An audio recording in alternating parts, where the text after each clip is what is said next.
یہ جو ابھی ہم دیکھ رہے تھے کہ چائنا کے ساتھ صورتحال بہتر بنانے کے لیے کوششیں تو کی جا رہی تھیں، لیکن ایک بار پھر انڈیا نے بتا دیا ہے کہ جو معاملات ہیں وہ وہیں کھڑے ہیں انڈیا کی چائنا کے ساتھ، اور اسی طریقے سے ہم دیکھ رہے ہیں کہ بھارتی میڈیا اس وقت تلملا رہا ہے اور وہاں سے بیان بازیاں بھی جاری ہیں. چائنا کی جانب سے بھی رد عمل آیا ہے، کلیئر کر دیا گیا سارے سچویشن کو. اس کے بعد آپ آگے کس طرح سے بڑھتے ہوئے دیکھ رہے ہیں دونوں ممالک کو؟ بسم اللہ الرحمن الرحیم. بہت بہت شکریہ. دیکھیں، سب سے پہلی بات یہ ہے کہ چائنا کو بخوبی معلوم ہے کہ امریکہ اور مغرب کا یہ خیال ہے کہ چائنا کے مد مقابل جو ہے وہ بھارت کو لایا جائے، کیونکہ خطے میں پاکستان سمیت کوئی اور ملک جو ہے وہ چائنا کے ساتھ جو ہے مخاصمت نہیں پالنا چاہتا، اور خاص طور پہ تب جب کہ پاکستان اور جو چائنا کے تعلقات ہیں اس کے اندر صدر شی جن پنگ نے اس کو ایک نیا زاویہ دیا. یعنی کہ پہلے یہ ہمالیہ سے دوستی اونچی تھی، شہد سے میٹھی تھی اور سمندروں سے گہری تھی، لیکن اب جو ہے انہوں نے اس کو آہنی بھائی، آئرن بردرز کا نام دے دیا ہے. تو یہ ایک بڑا اہم پہلو ہے. دوسری جانب جو ہے وہ پاکستان اور چائنا کی جو ہے وہ اسٹریٹجک پارٹنرشپ نہیں بلکہ ایک نیچرل الائنمنٹ ہے، اور یہ بات جو ہے ظاہر ہے بھارت سمیت جو ہے بہت سارے ممالک کو تکلیف دے رہی ہے. پھر جو ہے بھارت کا جو اس خطے کے اندر امریکہ نے اس کو جو کردار دیا تھا وہ نیٹ سیکیورٹی پرووائڈر کا دیا تھا ساؤتھ ایسٹ ایشیا کے اندر، جبکہ China is a nuclear power, China is a super power, جس کا انہوں نے ڈیمونسٹریٹ جو ہے 3 ستمبر کو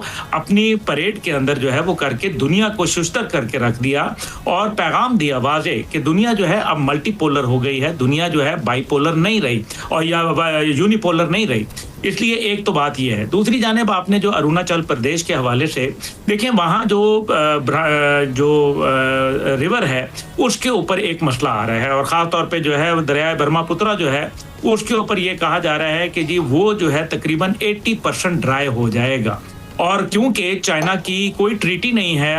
انڈیا کے ساتھ پانی کے حوالے سے، پاکستان کے ساتھ تو ٹریٹی ہونے کے باوجود وہ وائلیٹ کرتا ہے، اس لیے وہ اب وہاں کچھ بولنے کے قابل نہیں ہے. ایک تو دنیا کا سب سے بڑا ڈیم جو ہے وہ تبت کے اندر بننے جا رہا ہے، جو کہ ایک بہت بڑا جو ہے وہ ڈیم ہوگا. دوسری جانب بھارت نے ابھی جو خاص طور پہ جو ایک ایئرپورٹ بنایا ہے 14,000 فٹ کی بلندی کے اوپر، وہ ظاہر ہے چائنا کو معلوم ہے کہ یہ ان کے حوالے سے بنایا گیا ہے جس پہ جیٹ اور کارگو طیارے دونوں جو ہے وہ اتر سکتے ہیں، اور چائنا کو انہوں نے ایکچولی چائنا کی مخاصمت میں بنایا ہے. چائنا جو ہے وہ بڑا ڈیپ تھنکنگ کرتا ہے اور جلد فیصلے نہیں لیتا، لیکن جب وہ فیصلے لیتا ہے تو پھر اس کے بعد وہ ان پہ قائم رہتا ہے. مسئلہ یہاں یہ ہے کہ یہ سارے خطے کا جو سپوائلر ہے وہ بھارت ہے اور چائنا کو معلوم ہے. اب جو لداخ کا ایریا ہے آپ کو معلوم ہے کہ ابھی ڈاکٹر وانگ چو کی جو وہاں ایک معاملات شروع ہوئے اس کو بھی انہوں نے چائنا پہ ڈال دیا، کیونکہ جین زی کا ایک طوفان تھا جنہوں نے بی جے پی کا جو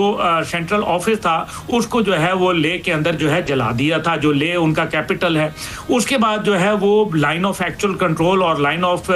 کنٹرول کے اوپر بھی گفتگو ہو رہی ہے، جبکہ چائنا جو ہے وہ لائن آف ایکچوئل کنٹرول کے اوپر بات کرتا ہے. تیسری جانب جو ہے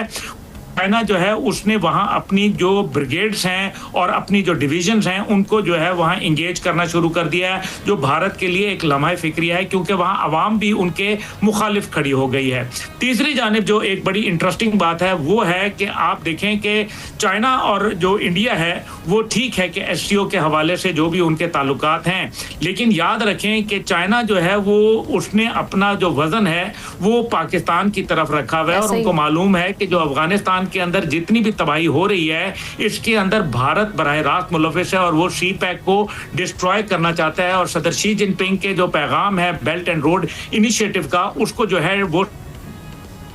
چائنا کو کسی صورت قابل قبول نہیں ہے. تیسری جانب جو ایک اور بڑا اہم ہے اور وہ ہے کہ جو انڈیا ہے جب اس نے پاکستان سے ہاتھوں جو ہے ایک ذلت آمیز شکست اٹھائی تو مغرب کے اندر بھی اس کی جگ ہسائی ہو چکی ہے، اور مغرب بھی اس کے اوپر اب وہ ٹرسٹ لیول جو ہے وہ نہیں رہ گیا. اس لیے بھارت جو ہے وہ ڈپلومیٹک اور پولیٹیکل آئسولیشن کا شکار ہے اور ساتھ ہی ساتھ انفیریورٹی کمپلیکس کے اندر بھی مبتلا ہے. جہاں تک آپ نے رام مندر کی بات کی، دیکھیں جو یہ ایودھیا کے اندر یہ معاملہ جو ہے 1992 2 کے اندر بابری مسجد کے خلاف یہ آیا تھا اور اس کے اندر باقاعدہ جو ہے یہ ایک ہندوستان کی عدالت نے جو ہے اس سے تمام سچائی سے جو ہے کھلواڑ کیا تھا. اور یہ پہلی دفعہ نہیں ہے, ماضی میں بھی افضل گرو کو جو کہ کشمیری رہنما تھے پھانسی اس لیے دے دی گئی تھی کہ عدالت کے پاس کوئی ایویڈنس نہیں تھا اور عدالت نے کہا تھا ہمارے پاس کوئی ثبوت اور شواہد نہیں ہے, لیکن انڈین قوم کی تسلی اور تشفی کے لیے ہم اس کو سزائے موت دے رہے ہیں. اور یہی وہ باتیں ہیں جن کی بنیاد کے اوپر اب جو ایودھیا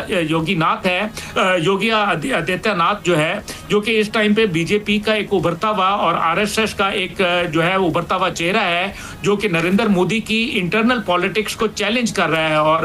آر ایس ایس اور بی جے پی یہ چاہتی ہے کہ کسی صورت نریندر مودی کو تبدیل کر کے جو ہے وہ ایودھیا یہ یوگی ناتھ ادوتیا کو جو ہے وہ شامل کر دیا جائے, اس کو لیڈرشپ کے رول پہ لائے. اس وجہ سے یہ جو رام مندر کا معاملہ ہے صرف یہ یہاں نہیں ہے, بلکہ ابھی جو یونائٹڈ نیشن کی رپورٹ آئی ہے جو انہوں نے مذہبی آزادی کے حوالے سے لکھی ہے, اس کے اندر وہ بڑا واضح بتا رہے ہیں کہ بھارت دنیا کا سب سے زیادہ مذہبی آزادی کے معاملے میں تنگ نظر ملک ہے اور مذہبی آزادی کو سلب کر رہا ہے اور کرسچنز کو سلب کر رہا ہے. وہاں جو نچلی ذات کے ہندو ہیں ان کے ساتھ ظلم کر رہا ہے. سبسکرائب کریں اور بیل دبائیں تاکہ کوئی خبر رہ نہ جائے.